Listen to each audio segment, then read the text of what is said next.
partners, not senior citizens. No offense, Perry Mason. Matlock.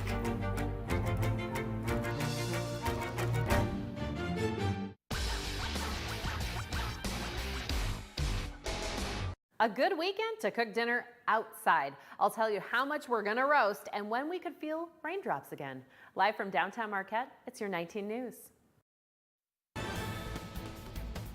Good evening, everyone. I'm Sarah Blakely. And I'm Kevin Hodge. Tonight on your WZMQ 19 News, the 46th annual Mawajading put on by the Keweenaw Bay Indian community is this weekend. We're exploring its origins and what it means to the area.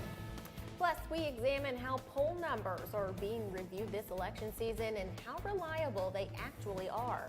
And we head to Manistee to highlight one of the only drive-in theaters left in the country and the only one left in the Upper Peninsula. Your 19 News starts now. Live from the UP, this is WZMQ 19 News at 11. Guys, we better enjoy these cooler night temperatures because we are in for some hot weather tomorrow. Yeah, I'd say so. And Air, what are we seeing out there right now? Right now, conditions are nice, clear, dry. The northern lights are supposedly out there, starting to peak as we get closer to 2 a.m. as well. Temperatures still fairly warm. Look at that Copper Harbor with a temp of about 72 degrees. We're around 64 here in Marquette, and our lows will be dropping down into the 50s, but it's going to be fairly warm. As Sarah mentioned, open those windows, get those breezes in. They're still coming from the south, but it is going to be quite toasty this weekend. I'll go over all those heat ranges coming up after the break.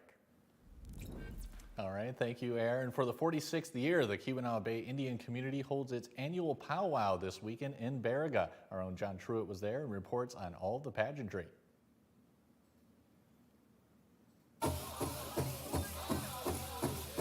It's called Mawajading. It means gathering in the Ojibwa language, and it feels more like a family reunion than a festival. The powwow attracts Native peoples, local residents, and visitors from all across North America. This weekend, we'll see Native dancing, drumming, singing, and storytelling. Master of Ceremonies John Teller Jr. has been the voice of the powwow for many years. This is in many ways a homecoming for the Ojibwe people, the Anishinaabe people here of the Keweenaw Bay Indian community. It's always a fantastic event. We see anywhere upwards of 1,500 people per day. For longtime powwow participant Stephen Naganashe, the powwow is a time to learn about Native culture. Once they come to a powwow or something like this, they get to understand more. The MC does a great job of explaining things. So, I think it's really important that it's a learning experience for the people that are here that aren't Native, The powwow will run through Sunday at the Ojibwa Recreation Area and Campground. In Baraga, John Truitt, WZMQ 19 News.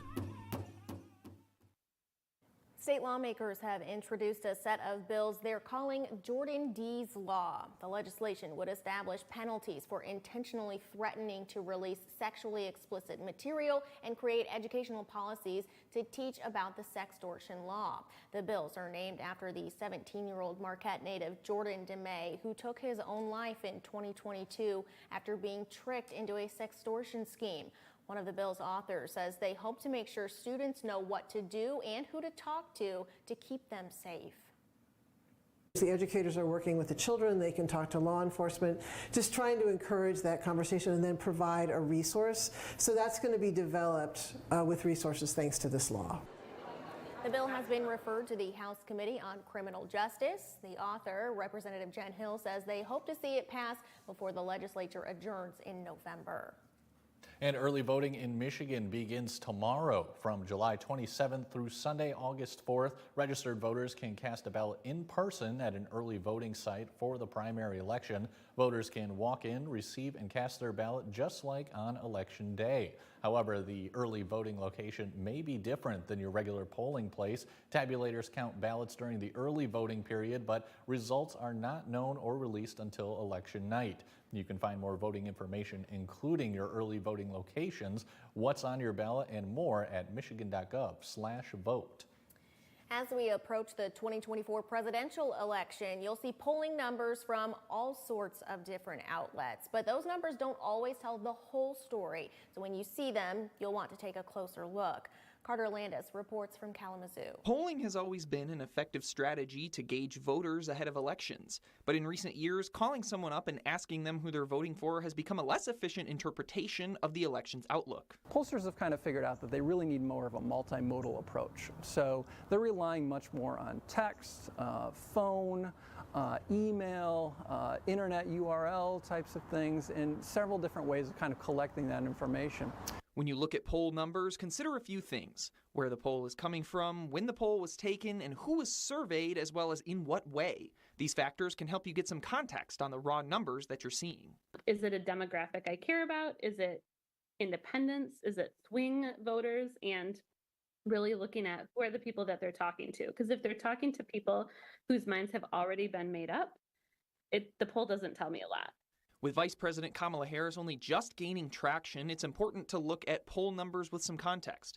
It's too early to have a good idea of what those numbers could look like before Harris's campaign officially kicks off. So all these different potential kind of big things that have been happening over the past month can really swing polling data a little bit. Polls aren't the determining factor of the presidential election, rather a way to predict how it could go and how campaigns could react to those numbers. Polls still carry weight, but people going to the polls determines the outcomes of elections.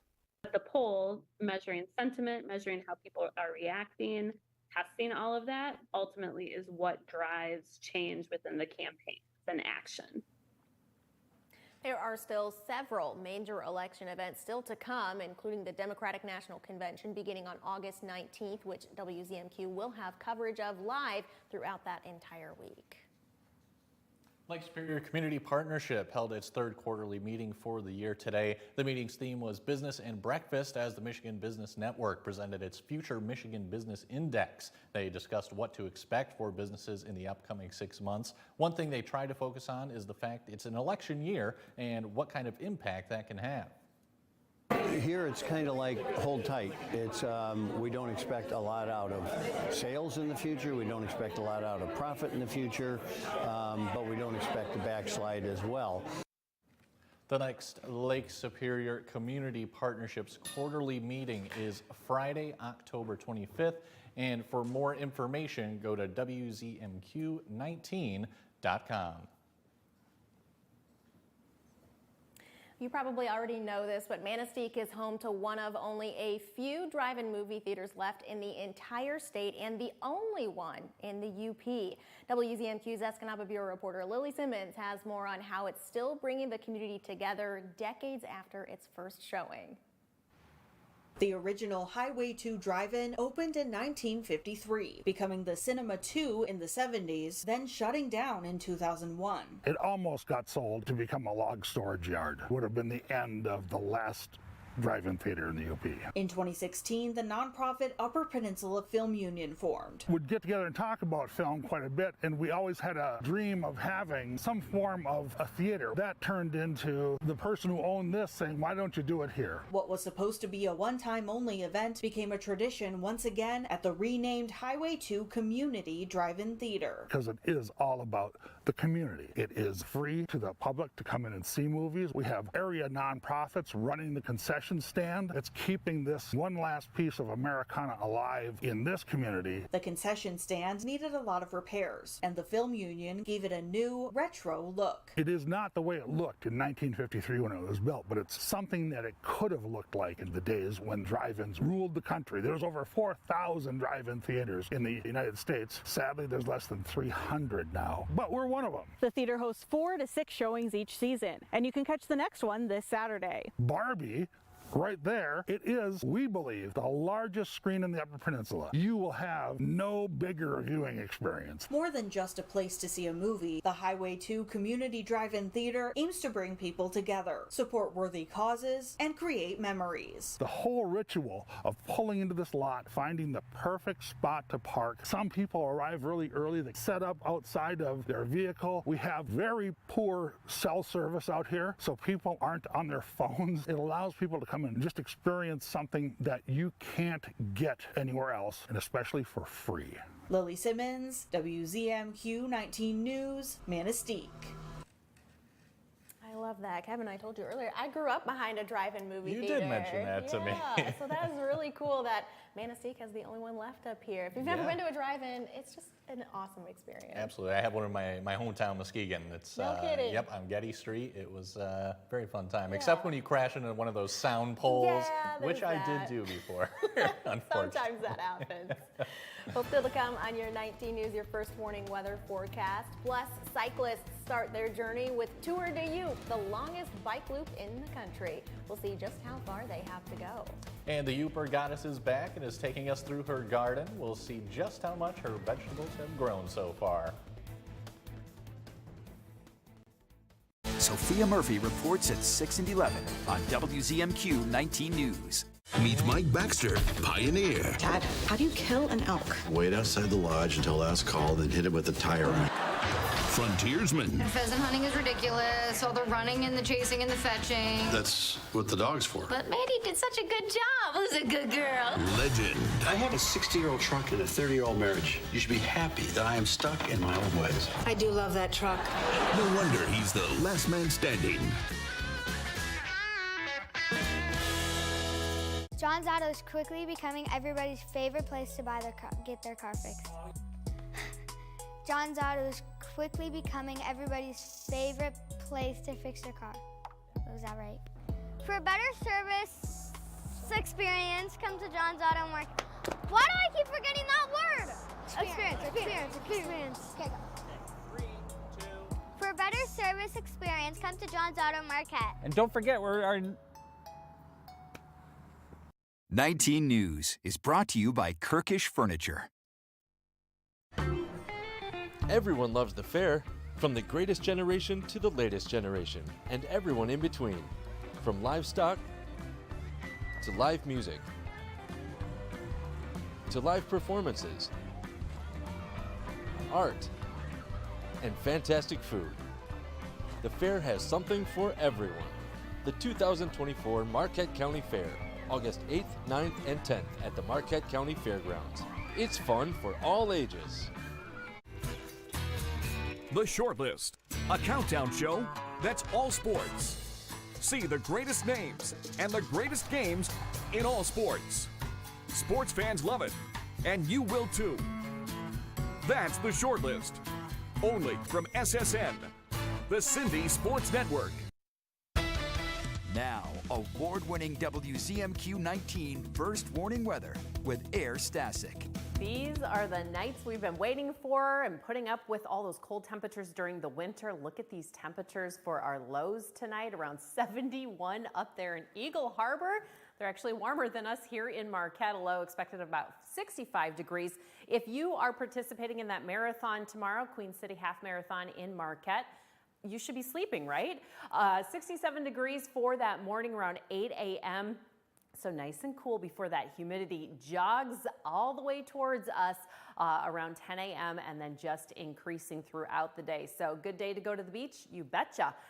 For Marquette, those water temperatures, 60, 70, but as you know, as you get further out, it gets very chilly.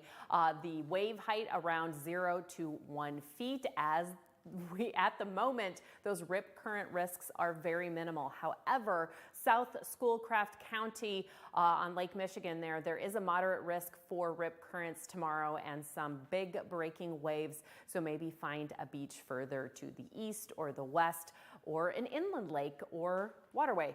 We have about 4 consecutive days, at least 4 consecutive days of 80 plus degrees. Excuse my typo there. We're expecting around 91 degrees Saturday and Sunday up there in Houghton. So if you're going to Brew Fest tomorrow, make sure you are ready to take some breaks in the shade, drink water as well. And then we'll see 86, 85 starting next week. And those temperatures are going to stick around in those 80s. I mean, it is summer, friends. So we've got some hot days. Yesterday we saw a high of 74. The record yesterday was set in 2007 with a high of around 91. Today we saw a temp of 79 out at the National Weather Service. Previous record also 91 back in 1989, if you remember the 1900s. And then coming up this weekend, they should be seeing around 85 degrees, so not quite hitting the records at the moment, but we could see some very risky high records possibly getting set this weekend with all these warm temperatures. Now your muggy forecast here in Marquette, yeah, it's gonna feel like the tropics basically till Tuesday, where we'll creep back down to that comfy level before spiking back up a little bit on Tuesday night into Wednesday. We are possibly going to see some rain and showers. And then just a reminder for those of you who can't stand the heat, we only have 58 more days of summer left before I know, Sarah, before fall is back, and we've got to rake those leaves or leave them in your driveway like Mr. First Warning Weather and myself have done for the past couple of weeks, just waiting for fall pickup. So we'll take a look here, getting to our Sunday. We do have some clouds moving in and out, and then we'll expect possible sprinkles coming on that Monday, maybe some storms. Most of that activity is going to be further in the west and eastern portions, although we could get some showers here in Marquette as well. Your 7-day outlook is coming up in 15 minutes. All right, thank you, Air. And right now, a group of cyclists is making its way around the perimeter of the Upper Peninsula. The 7th annual Tour de Yup kicked off in downtown Manistee today. The 1,200-mile trip is known as the largest bike loop in the country, taking 10 days to complete. Originally started to promote safe biking, the Tour de Yup raises awareness and money for families battling childhood cancer in partnership with UP Lions Serve. Also, participants get to see the beauty of the UP by bike. Everybody walks away with, and why people keep coming back, are the people that we ride with, and most importantly, the people that we meet along the way. We get to ride our bikes in your backyard. We're forever grateful for it, and you guys have shown us so much appreciation and kindness.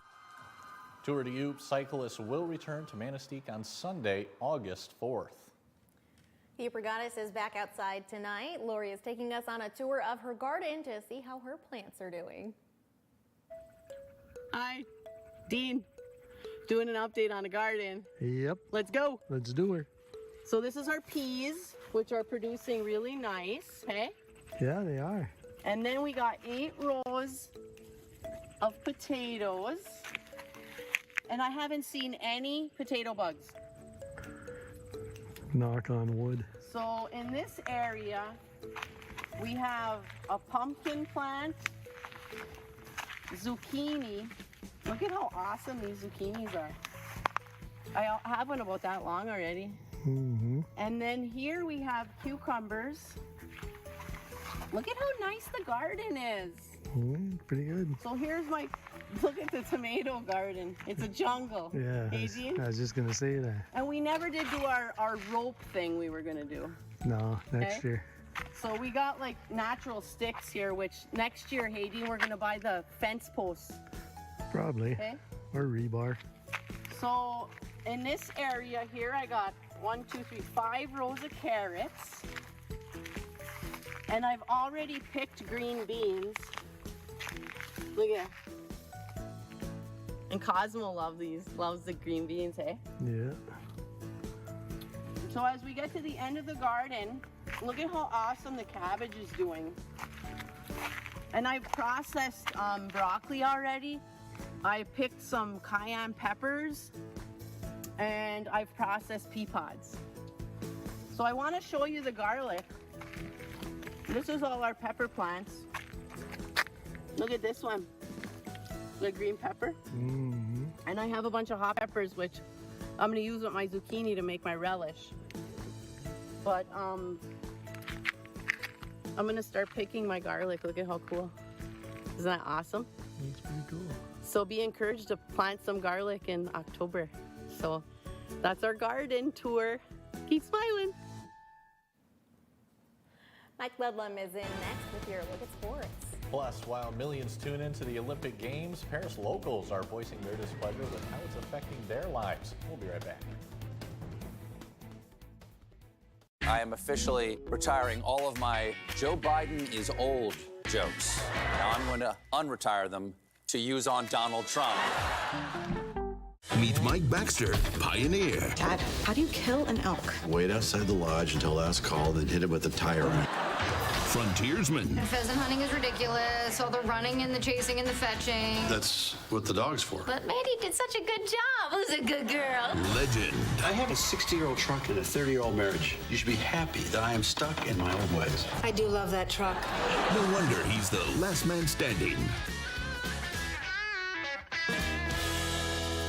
Imagine retiring with all the money you need, all the income, every month, guaranteed. That's Secure Future Investor. It's an indexed annuity tied to the U.S. stock market, but without any risk of loss, ever. Down years, you're insured against any losses. Up years, your retirement account grows exponentially. It's the difference between thinking you have enough money to retire and knowing you'll get that retirement check every month. Call 888-861-2298. Pictionary. I can't wait for this. Where's my popcorn? Play along from home. Iguana? Iguana is correct. You just did a cartwheel and you're like 7'6". With a chance to win Paddle of nunchucks. Nunchucks is correct. every weekday. This is unfair. No one knew that Colton was prolific in nunchucks. Pictionary, weekdays at 9 on WZMQ CBS. The greatest sportsmen and women. Icons of our time and beyond. Timeless quality, superbly crafted stories showcasing the greatest sports heroes and their incredible winning moments. The Immortals, the greatest athletes of all time. You're watching WZMQ 19 News, live and local, with Sarah Blakely and Kevin Hodge.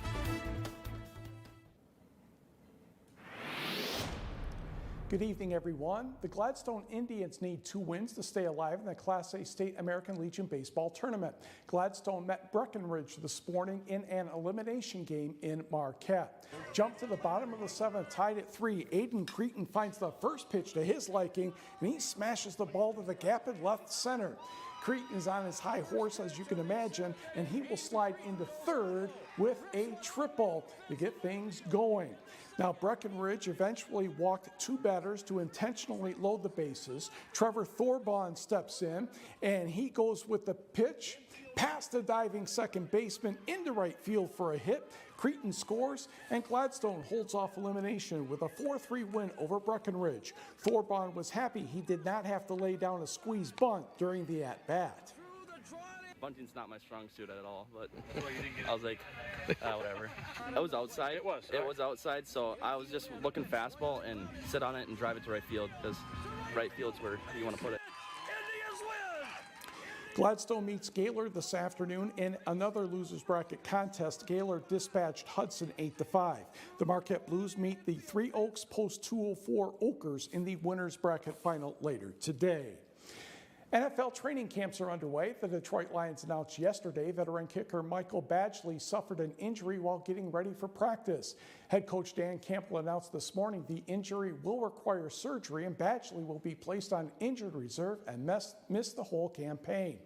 Campbell adds the team has brought in some kickers all ready to work out, but not in a hurry to sign one to compete with former Michigan Panther Jake Bates unless it's the right guy. Expectations are very high in the Motor City, but Campbell says his team doesn't live off reputation, it lives off work. All I care about is the work.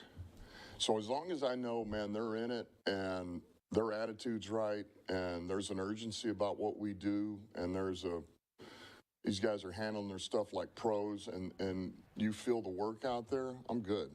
Because that's what matters. You got a consistent production, you know, and it's somebody that just every day, man, they're making some plays, and I'm not talking about the flash plays, but they're where they're supposed to be, when they're supposed to be there. They're making the play that's there, and they just every day get just a little bit better. Detroit's first preseason game is Thursday, August 8th at the New York Giants. In senior golf in Scotland, Iron County's Jay Jurasek missed the cut by that much, 8 over par 152. Yep, he missed it by 1 shot. KJ Choi, your leader, at 6 under par. Sarah and Kevin, back to you. Thanks, Mike. And Gladstone did end up beating Gaylord by a score of 8-7. And the Paris Olympics are here, and organizers hope it will be a great sporting event and tourism boom, kick-starting a French economy that is badly in need of a boost. But it's also brought great disruption to locals ahead of the games. CBS News foreign correspondent Elaine Kopp reports. Hey, if you're planning on coming to Paris for the Olympic Games, do not come. The city of Paris is making it hell on earth. Parisians have been using social media for months to complain about the state of the French capital, as construction linked to the Games has made moving around the city harder and more expensive. Prices to ride the metro have doubled, students have been kicked off campuses, and rents have soared. City officials promise the Paris Games will be a huge success, but not everyone here is convinced it's worth the disruption. Parisians are fleeing the city in droves, and tourism is down.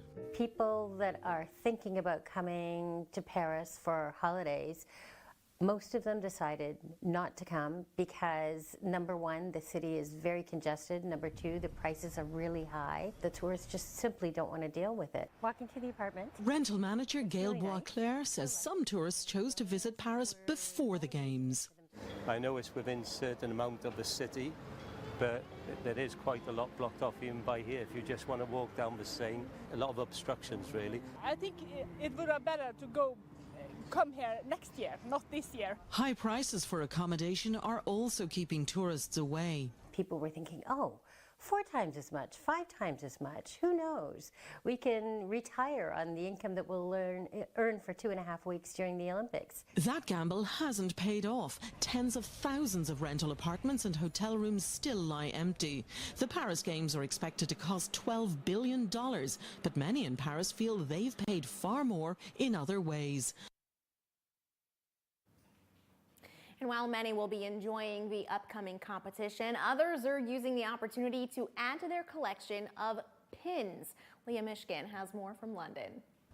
At the Olympic Village in Paris, these pins are catching eyes. The curious will come a little closer, and this is what they'll learn. Ross Baxter has been collecting pins since 1988. It all started when he was a volunteer at the Calgary Winter Olympics. He's been to 14 Olympics at this point. The 86-year-old has a pin collection from each one. Most of them are at home in Canada, but he brought many duplicates to trade here for pins from Paris 2024.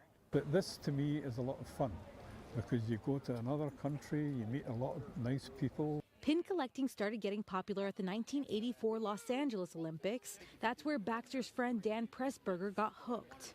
I was a coin collector, and when I was at the Olympics in 1984, I was 20 years old in college, and I couldn't afford to buy coins anymore. The Los Angeles teacher brought about 165 pounds of pins in his suitcase to Paris to trade. At every Games, there's a pin that every collector really tries to get. About 100 to 150 traders will be on the prowl once the games start. Some people collect media pins. Some people collect the country pins. Some people collect the Paris pins only. It's just an addiction. But luckily, it doesn't ruin your lungs. And you can make some money out of it too. Not from all of them, but some pins can go for about $15 to $50, and rare ones can go upwards of $1,000 a piece. Pressburger says the money he makes on resales will help pay for this trip, plus the tickets for the events he plans to watch with his girlfriend and son. Air lets us know what kind of temperatures to expect this weekend in the Outlook, coming up next. I am officially retiring all of my Joe Biden is old jokes. Now I'm going to unretire them to use on Donald Trump. When migraine strikes, you're faced with a choice. Accept the trade-offs of treating or push through the pain and symptoms. With Ubrelvy, there's another option. One dose quickly stops migraine in its tracks. Treat it anytime, anywhere, without worrying where you are or if it's too late. Do not take with strong CYP3A4 inhibitors. Allergic reactions to Ubrelvy can happen. Most common side effects were nausea and sleepiness. Migraine pain relief starts with you. Ask about Ubrelvy. Learn how AbbVie could help you save. Michigan, it's time to play Lie or Law. Lie or Law. Drivers must allow at least 3 feet when passing bike riders. It's a law, folks. Bike riders must ride in the direction of traffic. It's a law. Drivers have more right to the road than cyclists. Lie. Both have an equal right to the road. Know the state laws. It's everybody's road, everybody's rules. Welcome back to the Big Top at Riverside Chrysler of Escanaba with more magic by E.J. the Magnificent. And for my next trick, I'm gonna saw Holly in half. Hold on. The only thing getting cut around here are the prices. Make this the summer of Jeep. Lease a 24 Jeep Compass for $299 a month or a 24 Jeep Grand Cherokee for $379 a month. Stop clowning around and get to Riverside Chrysler of Escanaba. Because buying a car shouldn't be a three-ring circus. Pure Outdoor is the first program dedicated to increasingly popular outdoor and eco sports. Individual and adventurous. Journey to the world's most exotic, breathtaking locations. Pure Outdoor.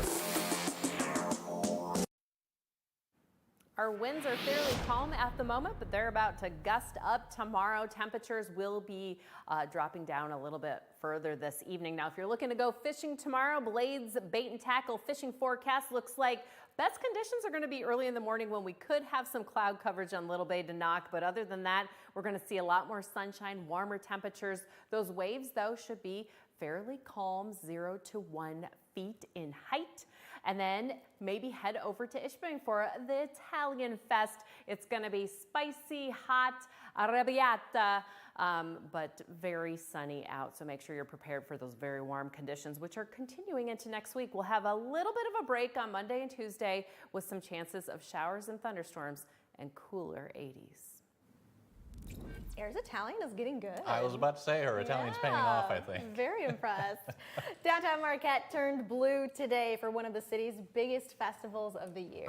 The 25th annual Blueberry Fest on 3rd and Front Street ran until 7 p.m. with people celebrating all things blueberry, from blueberry cakes to blueberry beer and even blueberry pizza. The nearly 100 vendors, artists, and musicians had a little bit of everything for Marquette locals and visitors to enjoy. Mike Bradford from the DDA says the festival provides a taste of Marquette's blueberries, but also its culture.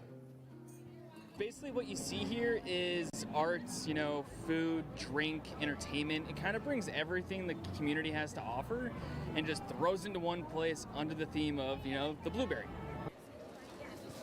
And if you missed the Blueberry Festival, Art on the Rocks and Outback Art Festival are tomorrow in Marquette as well. Also the Queen City Half Marathon.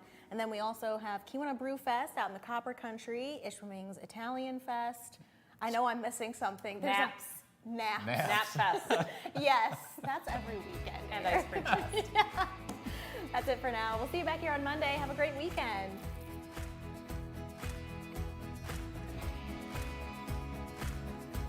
The wait is over. England Furniture's quick shipping is back at Kirkish Furniture. Choose your style and fabric and receive your furniture in as little as 30 days. Browse our in-stock selection or let our staff help you customize the perfect sofa or chair. Plus, 1 year free financing and free delivery. Everyone loves the fair, from the greatest generation to the latest